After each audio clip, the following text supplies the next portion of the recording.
is hereby declare passed. Stadium deal or steal? Bet you Patrick Mahomes would be happy to be in Kansas. I say you snooze, you lose. Kansas signing off on a multi-billion-dollar funding package to lure the Chiefs and Royals across the state line. I think that is regrettable. I think it's short-sighted. So what happens now? And will Missouri punch back? We're not just going to roll over and let Kansas come in here and take two major franchises out of our state. We unpack the latest twists and turns in the ongoing stadium saga, plus saying goodbye to one of the Metro's best-known arts leaders, and the rest of the week's news. Straight ahead.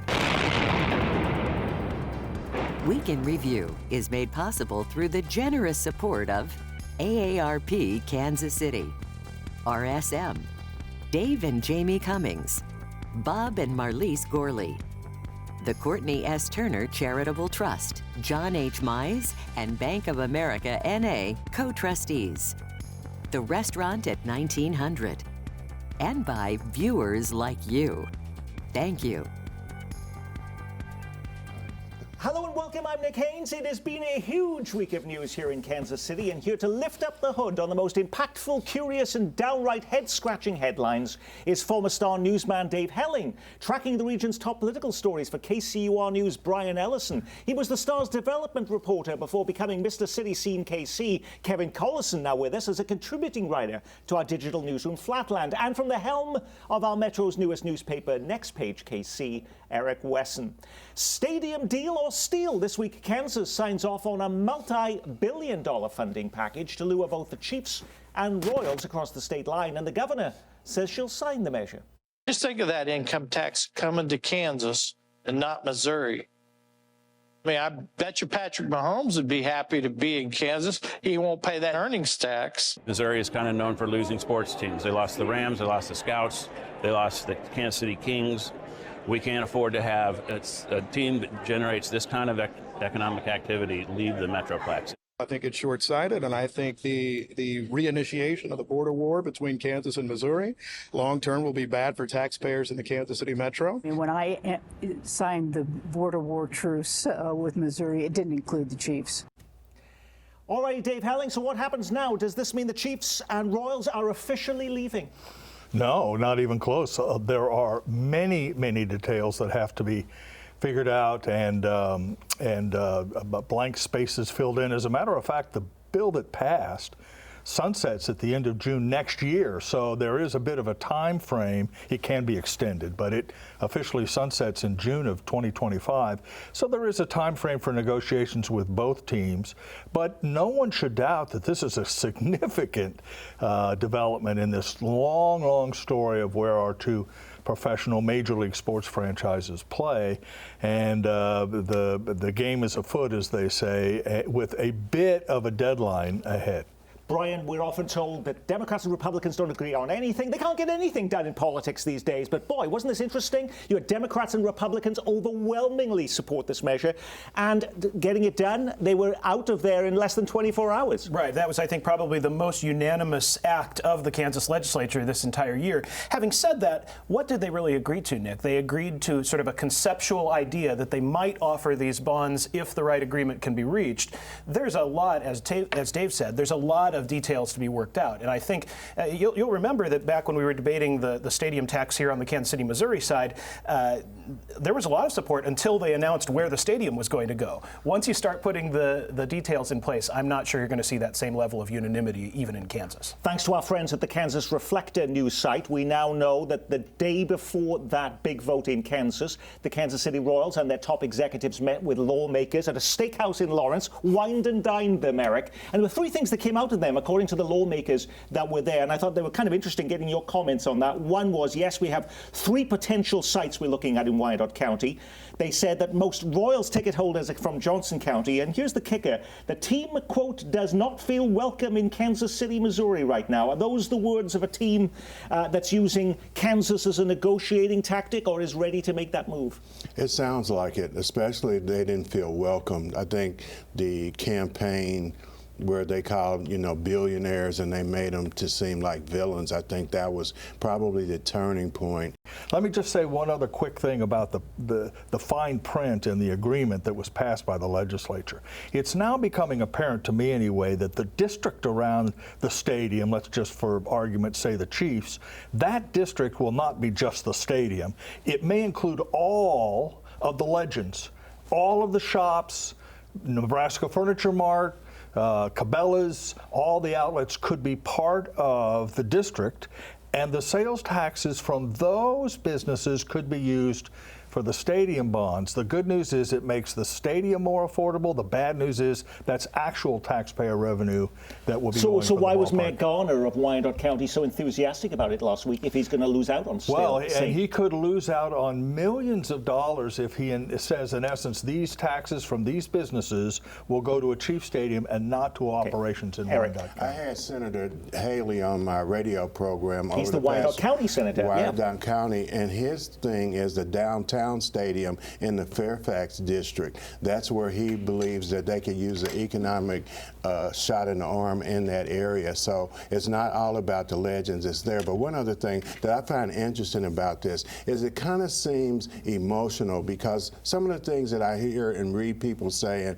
on social media, and even the mayor said, well, hey, we've supported you all since the 1960s and this and that. That's emotional. That's like you and your husband or wife are splitting up and they say, hey, you remember that time I fixed you breakfast? This is business. This isn't emotional, it's not personal, it's business, and they're looking at the best business deal for them. A couple of reflections. I wrote a column years ago that suggested a football stadium out by Village West and a downtown ballpark. Got my head handed to me, but the big thing is, getting back to Dave's point, there's a history out at Village West of that sales tax revenue being shifted. First, it was implemented to build the Speedway, and then it was shifted to do the KC the soccer team, the Sporting KC Stadium out there. So they've had a history of being very opportunistic, because that sales tax revenue being generated by Nebraska Furniture Mart in particular is a fire hose of revenues, and there has been a long history of it being shifted from project to project as new opportunities come along. Look, the very fact that we're having this conversation means this has been a very good week for the Chiefs and the Royals. We are seeing fans sort of dreaming about the possibilities. What if it's here? What if it's there? A willingness to spend money. That has given so much leverage that just a week ago, the Chiefs and the Royals did not have, including if they do really want to stay in Missouri, including if they want to stay at Arrowhead or in a newly determined downtown stadium location. They are in a much, much stronger position, not only because of the potential dollars from Kansas, but because of the public imagination around a possible move there. So how is Missouri then responding to this newly passed Kansas Stadium plan after previously saying he wasn't concerned about the Royals and Chiefs leaving the state? Missouri Governor Mike Parson says this will now be his top priority in his final 6 months. But look, we're going to be competitive. We're not just going to roll over and let Kansas come in here and take two major franchises out of our state without having some sort of package ourselves. So what does that actually mean? Parson is leaving office in January. What can he actually do between now and then, Dave? Well, I think there is some chatter about a special session, perhaps in September, in which Missouri might review its tools for keeping the Chiefs and Royals in Kansas City. They do have a couple of advantages.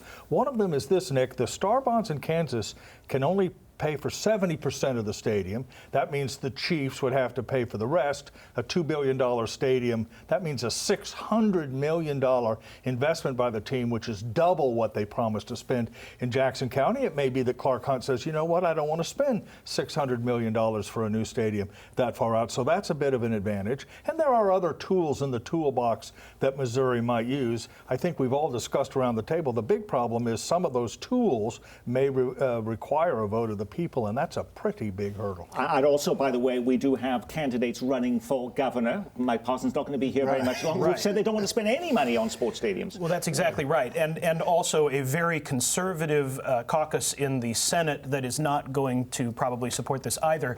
Now, much could happen after the election, but if that special session does end up in September, which seems like is being seriously considered, it seems very unlikely to me that there's going to be support for that. Now, in the meantime, Jackson County lawmakers are taking another stab at keeping the teams. County officials met this week to consider a new tax stadium question, but their latest plan would only fund the Kansas City Royals, or rather Chiefs rather, and not the Royals, being considered as a 3/16% capital improvement sales tax that would go before voters in November. Why only the Chiefs then, Eric? Because they're the ones winning right now, and they're the ones that they're most afraid of leaving. Although the city sees it differently, they think that the Chiefs will stay, but the Royals will leave. So their priority in the city level is to keep the Royals here, whereas everybody else wants to keep the Chiefs here because the Chiefs are winning. Jackson County lawmaker Manny Abarca said this week, he's leaving off the Royals because, quote, the city of Kansas City, Missouri, Kevin, would have more incentives available to offer the baseball club. Is that true? And what does Kansas City, Missouri, what are they able to provide that Jackson County couldn't? Well, I dispute what Manny is saying. And, the city, number one, you need leadership. We haven't seen it. I mean, Mayor Lucas has been wringing his hands, but I have not heard from anybody that he's actually put together a concrete proposal. Now, there has been a shift in the city to doing a lot of their development through the Port Authority. The Port Authority is a state-appointed agency. It's not subject to some of the restrictions the city council's been putting on the other development agencies, so it's got a lot more freedom of operation. Now, they are also involved in building the deck over the highway, which is part of this, grand plan for redeveloping downtown. But, right now, even though there was a lot of bold talk out of City Hall right after the vote, where you had Brian Platt saying we're going to take this thing over, and you had the mayor saying we're going to take this thing over, it's been crickets. And from what I know from the Royals, and I'm not saying this is exhaustive research, they haven't got any kind of serious negotiations and the going on mayor with the now city. has another big distraction to deal with in addition to the stadium issue. He's just become a dad for a second time. Mayor Lucas releasing this pic this week of the arrival of Quinton Carter Lucas. The mayor says he's now going to be working on a reduced schedule, Brian. That is what he has said, although the mayor works a lot of hours, puts in a lot of appearances around town, so I'd be surprised if the new baby keeps him off the road for very long. But obviously, as Kevin was saying, I think the reality is that the city does have some of those tax incentive tools, along with the Port Authority, areas where the Royals are less likely to go back to the voters. I think they're going to be trying to use all of those levers to try to get their way. But why haven't we heard from the teams saying, in Kansas, immediately they sent a press release, the Chiefs did, saying, hey, thank you, we look forward to working with this option. The mayor puts everything on social media. So why haven't we seen a letter from the Chiefs saying, hey, thank you, Mayor, for this option that you've given us, we're going to consider it? We haven't seen anything from any. We haven't seen any option presented by the city. Because they don't have a negotiation. Well, and the other thing is, what would be really kind of a fascinating little twist, getting back to the overall history of revitalizing downtown, when Kay Barnes was mayor and they created the South Loop redevelopment that gave us the Power and Light District and a lot of other projects. They created special state legislation called Modessa, and it did get the state involved in providing significant funding to help put the Power and Light District together. That may be able to be dusted off and applied to this, although I have not, again, heard any concrete proposals coming out of City Hall. Now, some people think this latest vote in Kansas is just a negotiating tactic for the Chiefs and Royals so they can win a better deal for Missouri, but teams, of course, do leave. 15 years ago, the Wizards committed to building Kansas City's first Major League Soccer stadium on the site of the former Bannister Mall. Remember that? Then all hell breaks loose when the team announces it's moving to Wyandotte County. Tonight, a seismic shift, one that could move the Kansas City Wizards to Wyandotte County. Wednesday, Wyandotte County, the Wizards, and Cerner Corporation entered into a tentative pact to bring the new Wizard Stadium here to attractive land near Village West development, home of the Kansas Speedway and lots of retail shops. Shocking, perhaps, because this was the scene just months ago, the tearing down of Bannister Mall and KCMO, blueprints on paper etched in ink to build the same stadium on the east side. The Kansas proposal is upfront cash, and ours is pay-as-you-go over time. And anybody given a choice would prefer upfront cash. That's the difference, is there's existing star bond revenue, and that kind of wins the day in this capital market. And what loses the day is the Bannister development, likely, and KCMO. I'll tell you how I feel. I feel deserted. Part of us feel that it was just going to be a big tax write-off for you guys anyway. So who says these things can't happen? Teams do leave, Kevin. Yeah, well, actually, not to burst any, I broke the story when they decided to go to Kansas, and the whole reasoning was, you know, again, they were trying to put together a tax increment financing plan to build the stadium at Bannister, and that relied on a lot of retailers locating to what had been a failed retail site. When that seemed to be dragging, getting back to what Dave and I were talking about earlier, Kansas said, hey, we've got this Star Bond program here out at Village West. We're paying off the bonds early. We got all these revenues that are going to be coming out of sales tax revenues out of Nebraska Furniture Mart and Cabela. Come on over here. We'll just shift the gears and move the pipeline of funding to you guys. So Kansas was ready to go because they had an aggressive program going on out there, and the city did not have the mojo to get the incentives going. Well, first of all, the flashback of seeing Mark Funkhauser and Larry Moore, I feel like I'm young again somehow. Watching that clip, it was a great thing to see. I think that the Royals and the Chiefs are going to have to do a lot of work to make sure that the people in Wyandotte County are happy about this proposal, because it does mean millions of dollars from their pockets going forward if the entire district includes all of the legends and other things. And I'm not sure, you know, Eric talks about we haven't heard from the Chiefs and the Royals. They've been horrible through this whole thing. We don't know what do we know now in Wyandotte County how much the Chiefs are going to put in? No. Or where or how, it may not even go in Wyandotte County. All they do is put out letters that saying, gosh, this sounds like a good thing. We don't have hard facts hardly at all. Before moving on, I just want to mention I did see the news story here about the former head of Sporting KC, Rob Heinemann, putting together a proposal to put the Royals Stadium in the West Bottoms, where we have Hy-Vee Arena and the haunted houses, and it would straddle the state line between Kansas and Missouri. Could that be the perfect fit, that we don't make anybody angry over this? No.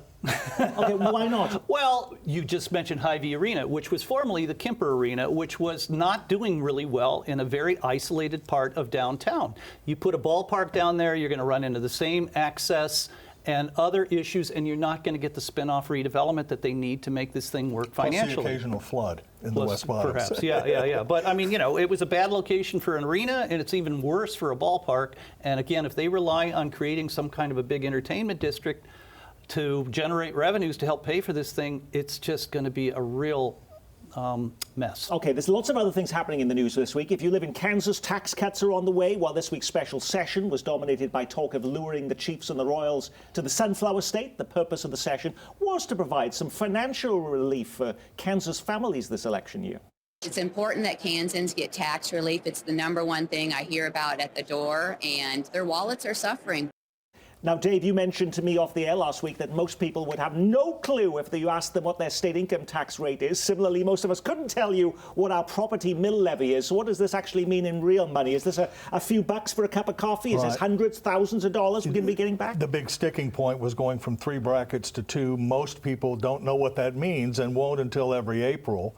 It could mean, Nick, depends of course on how much money you make. You might see a property tax break at some point, although the reality is that the values in Kansas are rising so dramatically that will vanish fairly quickly, absent some other They were talking about if now, one other thing they did, they're exempting Social Security income from Kansas taxes. Yeah, I'll notice that. I'm a Social Security recipient. I will notice Kansas that completely. is only one of 9 states that actually does that. That's right. I think like any tax cut, the more money you make, the more taxes you were paying, the more you're going to notice a reduction in your taxes, which of course is the problem that a lot of Democrats had with this proposal, even as they voted for it. It tended to end up weighing heavier on the income tax side, where it's going to have a disproportionate benefit to the people who pay more in income tax and will accrue less benefits. In some cases, I think on a $250,000 home, the average property owner's taxes might go down $100 or a couple $100. They may not even notice it. And so I think there is a reality that we have not heard the last conversation about tax reform in Kansas. A lot will depend on who holds a supermajority and who holds the governor's office in coming years. Have you ever booked a vacation out of the United States and then went into a panic when you realized your passport had expired and were told it could take 2 to 3 months before you can get a new one? Well, some great news on the way this week. The U.S. State Department has just announced that Kansas City will be home to a new federal government passport center, which means you'll be able to swing by quickly in an emergency. There are fewer than 30 passport offices currently around the country. You know, know, people get super hyped about a Buc-ee's coming to town. How does this compare in the excitement level, Kevin? Oh, well, I mean, it's a nice thing, but let's talk about what percentage of the public have passports to begin with, how many people actually travel overseas. I bet it's a pretty small share of the population. It's a very convenient thing for a group of people, but I don't see this as being a major boon to the KC area. It's a growing share of the public, though. More than 40% of Americans now have a passport. And speaking as someone who once had to go to my congressman's office and desperately plea for an expedited passport, I can appreciate this. But you know, Nick, it's not really about the passport office. It's about the entertainment district around the passport office. That's where the real excitement is. But what about the parking? Is my question. Actually, there is a lot to this because Mark Alford, the Missouri congressman, Emanuel Cleaver, we had Sharice Davids, all saying they were part of the decision, patting themselves on the back for this. So the question will be, where is this going to be built? In Kansas or Missouri? Should it be in the middle on state line? Perhaps at the West Bottom, so it can straddle Kansas and Missouri. Probably on state line. That would be a great place for it. Well, they're going to get to a place where you need a passport to go from Kansas into Missouri and back and forth. Could be true. Alrighty, it's a week that sees Kansas City lose one of its best-known arts leaders. It's the final curtain call for Michael Stern after nearly 20 years with the Kansas City Symphony. He's bidding farewell with 3 back-to-back concerts at the Kauffman Center this weekend. Stern says he has no permanent gig lined up when he departs Kansas City. He's handing over the baton to German conductor Matthias Pincher. When we think about best-known sports figures in Kansas City, we can quickly rattle off Patrick Mahomes and Travis Kelce. Think about a famous local politician. Mayor Quinton Lucas might be tip of your tongue, but ask people to name a top Kansas City arts leader outside of Michael Stern and possibly Julian over the Nelson. Don't you think most people would struggle to even come up with a name, Brian? I think that is absolutely true, Nick. I think we are a town that loves its arts, and yet we don't attach to celebrity personas around the arts as much as perhaps even some other cities do. I do think, though, there is something to notice about the way this city supports the arts, and that is that we don't rely on a great deal of tax dollars. In fact, we already mentioned earlier the defeat of one of the last attempts to spend significant money. That was 20 years ago this year. That Bi-State 2 failed. Half for arts, half for sports programs. And that failed, but we do fund the arts. We fund them through wealthy philanthropists making large donations. There's a reason we go to the Kauffman Center for the Performing Arts and sit in Hellsberg Hall. And we need to remember that, especially when we talk, as you were mentioning earlier, about those billionaires. In some ways, we are indirectly funding the arts through their generosity. But I want to add, too, that, you know, one thing that Kansas City has a very rich heritage is the arts.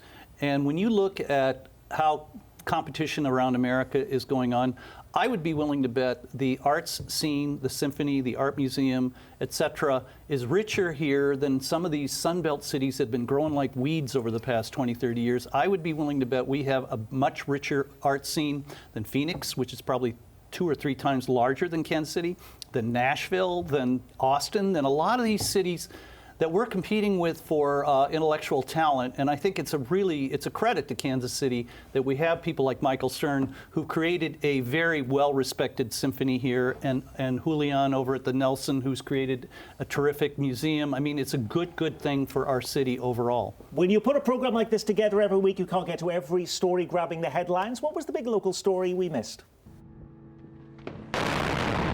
The old Buck O'Neill Bridge finally comes tumbling down. Hundreds of the nation's mayors in Kansas City as downtown plays host to the U.S. Conference of Mayors. Kansas City marks Juneteenth. For the first time, it's also a paid public holiday in Kansas. We're all suffering from the sweltering heat. Oh, it feels like a heat storm. What about these elderly residents without air conditioning for most of the week? The Kansas Attorney General sues Pfizer, claiming the company misled Kansans about the health risks of the COVID vaccine. 4 months after sending Missouri National Guard troops to the Mexican border, Governor Parson now ordering them home. And a Kansas City civil rights leader getting the Hollywood treatment, the world premiere this week of the heroic true life adventures of Alvin Brooks from Oscar-winning screenwriter Kevin Wilmot. At 92, Brooks is still a popular figure around town, which might explain why multiple local screenings of the film sold out. Don't worry, we're working to bring Alvin Brooks to your living room. Kansas City PBS is scheduled to air the documentary on July 11th at 7 p.m.